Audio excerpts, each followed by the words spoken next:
Никој не може да му ја промени мерката куќен притвор на Артан Груби со која го почасти обвинителството и судот.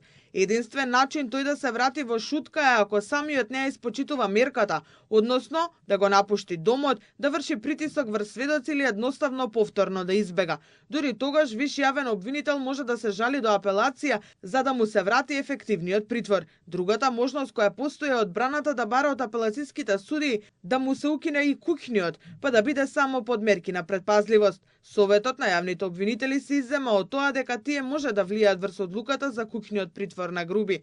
Председателот Башким Бесими тврди и да расправаат, одлука може да донесат само по жалби. Ние може да расправаме, ама нашата расправа е, како да кажем, треба ипак републичкото има и виш јавен обвинител, вишиот јавен обвинител, значи ги следи работите за конкретни предмети.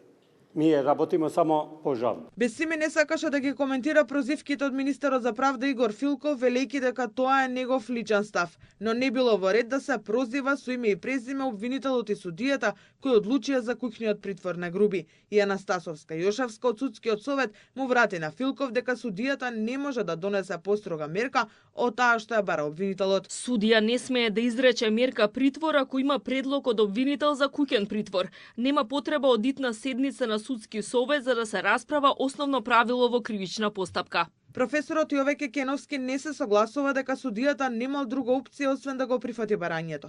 Тој смета дека согласно членот 144 од Законот за кривична постапка, судијата сепак имал можност да одбие намалување на мерката доколку обвинителот не достави нови околности што убедливо го елиминираат ризикот од бегство. Игнорирањето на овој процесен контекст ја прави тезата за неможност правно неиздржлива. Апсолутна формулација не смее, нема експлицитна законска подкрепа. Кога ваква поедноставена и неточна правна интерпретација се изнесува од член на судскиот совет, тоа не е само прашање на институционална воздржаност, туку и на лична одговорност за јавно изнесен правен став, што создава погрешна перцепција за основни правила на кривичната постапка.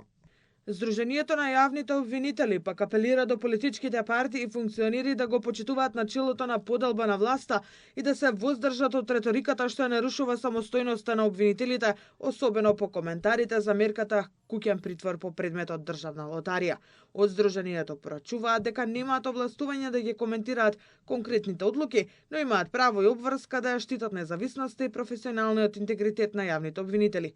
Инаку Груби уште еднаш го посети обвинителството со бранителите за да прави увид во доказите со кои се товари за проневера во службата. Сомнешите се за штета од над 8 милиони евра со набавката на ВЛТ апарати за лотарија.